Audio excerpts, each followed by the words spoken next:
பிதாவாகிய தேவனுக்கும் ஆண்டவராகிய இயேசுவுக்கும் ஆவியான மகிமையின் அற்புத தெய்வத்துக்கும் கோடி கோடி நன்றியும் புகழும் உண்டாவதாக.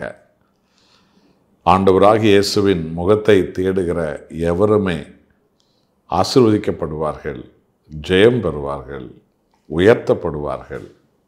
அவர்கள் வழியாக தேவன் என்றைக்குமே மகிமைப்படுவார்.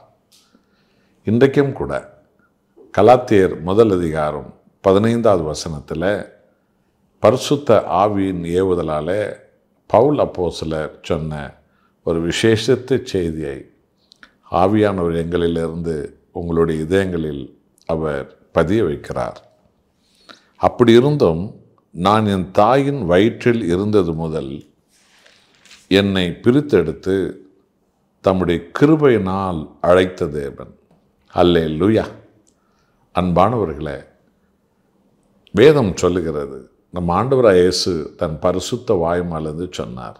யோவான் 15 வசனத்தில், நீங்கள் என்னை தெரிந்து கொள்ளவில்லை, நான் உங்களை தெரிந்து கொண்டேன் என்று சொல்லி. தேவன் எப்படி இந்த உலகில் ஒவ்வொரு ஊழியக்காரனையும் ஊழியக்காரிகளையும் ஒவ்வொரு தேவனுடைய பாத்திரங்களையும் தேவனுடைய பிள்ளைகளையும் தெரிந்து கொள்கிறார் என்பதை பரிசுத்தாவின் ஏவுதலால் பவுல் அப்போஸ்தலர் இது நன்றாக ஆராய்ந்து அறிந்து அது சொன்னார். என் தாயின் வயிற்றில் நான் கருவாக உருவாகும் போதே என் கர்த்தராகிய இயேசு கிறிஸ்து என்னை பிரித்தெடுத்தார், என்னை தெரிந்தெடுத்தார். அதுவே அவருடைய மகிமையான கிருபை என்று பவுல் சொன்னார். ஆமென். அன்பானவர்களே, இந்த உலகில் நாம் எல்லோரும் சர்வ வல்லமுள்ள தேவனுடைய அநாதி சித்தத்தினால் தீர்மானத்தினால்தான் நம்முடைய தாய் தகப்பன் வழியாக நாம் பிறக்கிறோம்.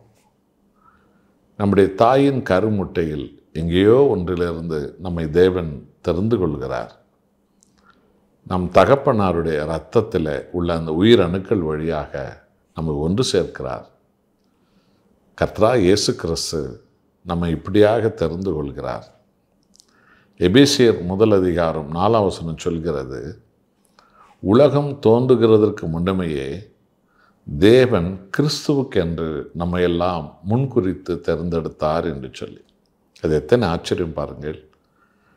உலகத்தை உருவாவதற்கு முன்னமேயே ஆண்டவராக இயேசு கிறிஸ்து அந்த உருவாக்குற அந்த உலகத்தில் எந்த மகனை எந்த மகளை என் ஊழியக்காரர்களாய் என் ஊழியக்காரிகளாய் நான் எடுத்து பயன்படுத்தும் விசேஷித்த பாத்திரங்களாக அவர்களை நான் பயன்படுத்த போகிறேன் என்று அப்பொழுதே முன்குறித்தாராம்.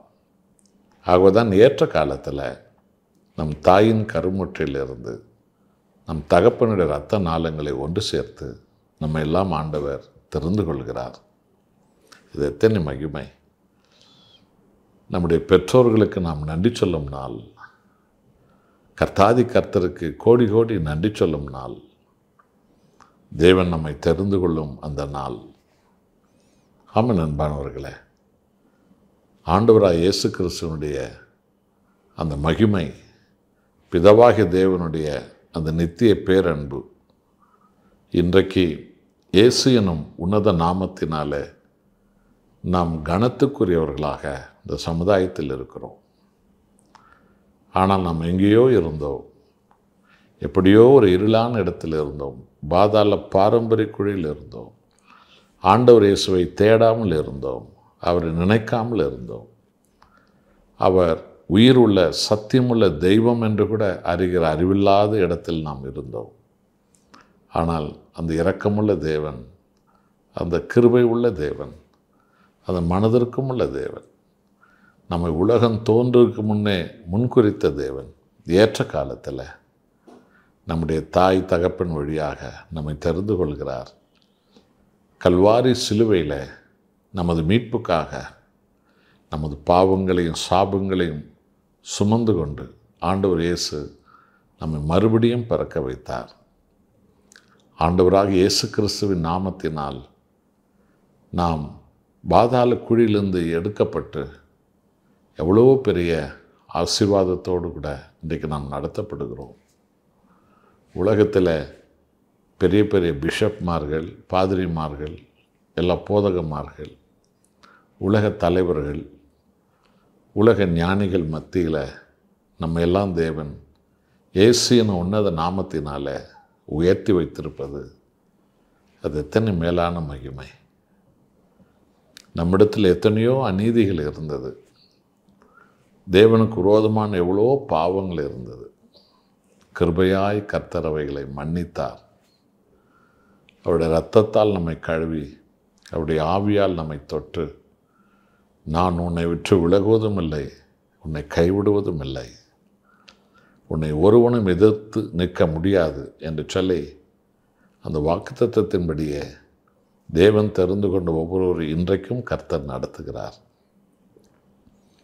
நம்முடைய பெற்றோருக்காக நாம் நன்றி சொல்லணும். நம்முடைய உடன் பிறந்த சகோதர சகோதரிகளுக்காக நன்றி சொல்லணும். நம்முடைய உடன் ஊழியக்காரிகளுக்காக நன்றி சொல்லணும். உலகமெங்கும் நமக்கு தந்த ஆயிரம் ஆயிரம் அருமையான ஆவிக்குரிய சகோதர சகோதரிகள், தாய்மார்கள், தகப்பன்மார்கள், நம் மேல் அக்கறை கொண்டவர்கள், நமக்கு உணவளித்தவர்கள், இடம் தந்தவர்கள், நமக்கு பல விதத்தில் உதவி செய்து வருகிறவர்கள் எல்லாருக்கும் நாம் கோடி கோடி நன்றி சொல்லணும். நம்முடைய மனைவி பிள்ளைகளுக்கு, நம்ம சபை குடும்பங்களுக்கு எல்லடங்கா நன்றி சொல்லணும். தேவன் இத்தனை மகிமையை, எவ்வளோ பிரகாசமான ஆண்டவராக இயேசுவனுடைய ஆவியானுடைய பலனை நமக்கு தந்தார். ஆமென் அன்பானவர்களே. நம்ம ஜீவகாலமெல்லாம் அவர் செய்த எண்ணிலடங்கா நன்மைகளுக்கு கோடி கோடி கோடி கோடி நன்றி சொல்லி வாழ்வதே உண்மையான அர்ப்பணத்தினுடைய அடையாளம். ஆகவே அன்பானவர்களே, இன்றைக்கு நீங்கள் கர்த்தரை ஆராதிக்கலாம், அவரின் நாமத்தை உச்சரிக்கலாம். உயர்த்தப்பட்டிருக்கின்றீர்கள், விடுவிக்கப்பட்டிருக்கின்றீர்கள், ரட்சிக்கப்பட்டிருக்கின்றீர்கள். ஆவியோடு உண்மையோடு தேவனை, பிதாவை அப்பா என்று அழைக்கின்றோம். இவை எல்லாவற்றிற்கும் கர்த்தராக இயேசுவே காரணமான தெய்வம்.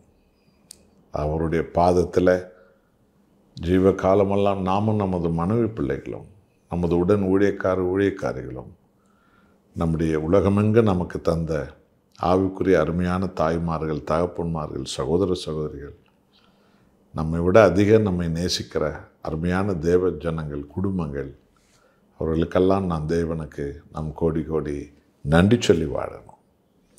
இனியும் தேவன் எண்ணிலடங்கா குடும்பங்களை நமக்கு கொடுத்து அவருடைய வருகையில் மாபெரும் ஒரு மந்தையை ஒவ்வொருவரையும் கொண்டு கர்த்தர் எழுப்ப போகிறார். நாம் ஜெபிப்போமா? நாம் மன்றாடுவோம். அன்பின் பரலோக பிதாவே, நித்திய அன்பின் தேவனே, மனதிற்கத்தோடு கூட எங்களை நினைத்தவரே, உலகம் தோன்றுவதற்கு முன்பே எங்களை கிறிஸ்துவுக்கு என்று பிரித்தெடுத்தவரே, எங்கள் தாய் தகப்பனை நினைவு கூர்ந்தவரே, அவர்கள் வழியாக ஆண்டவரே எங்களை உமக்கென்று பிரித்தெடுத்தீரே. ஏற்ற காலத்தில் ஆண்டவராக இயேசு கிறிஸ்து ஜீவனை கொடுத்த, ரத்தம் சிந்தி, ஆவியை ஊற்றி எங்களை பாதாள குழியிலிருந்து எடுத்து இரத்தத்தால் ஆவியால் கழுவி இயேசு கிறிஸ்து என உன்னத நாமத்தை நாங்கள் இரவும் பகலும் பற்றி கொண்டு ஆராதிக்க ஒரு கனமுள்ள ஒரு அழைப்பை எங்களுக்கு தந்தீரே. உலகமெங்கும் எங்களுக்கு தந்த அருமையான தேவ ஜனங்களுக்காக, அருமையான தேவ மனிதர்களுக்காக, அருமையான ஆவிக்குரிய சகோதர சகோதரிகள், தம்பி தங்கச்சிமார்கள், தாய் தகப்பன்மார்களுக்காக, அவர்கள் வழியாக கர்த்தர் எங்களுக்கு செய்து வரும் எண்ணிலடங்கா நன்மைகளுக்காக உமக்கு கோடி கோடி நன்றி அப்பா. எங்கள் உடலில் உயிருள்ளவரை, உள்ளத்தில் மூச்சுள்ளவரை நாங்களும் எங்கள் மனைவி பிள்ளைகளும் உண்மையே ஆராதிப்போம். எங்கள் சபையார் உண்மையே ஆராதிப்போம். உலகமெங்கும் எங்களுக்கு தந்த ஜனங்கள் உண்மையே ஆராதிப்போம். உண்மையே மகிமைப்படுத்துவோம். உமது ராஜ்யமான சபை எங்கும் எழுப்புவோம். ஆண்டவரே, பரலோகம் சந்தோஷப்படும்படி எண்ணிக்கை கடங்காத ஜனங்களை நாங்கள் ஆண்டவரை ஆதாயப்படுத்திக் கொள்வோம். எங்களை முழுவதுமாக உம்முடைய பாதத்தில் அர்ப்பணிக்கிறோம். மகிமைப்படுவீராக. இயேசுவின் நாமத்தில் பிதாவே, ஆமென்.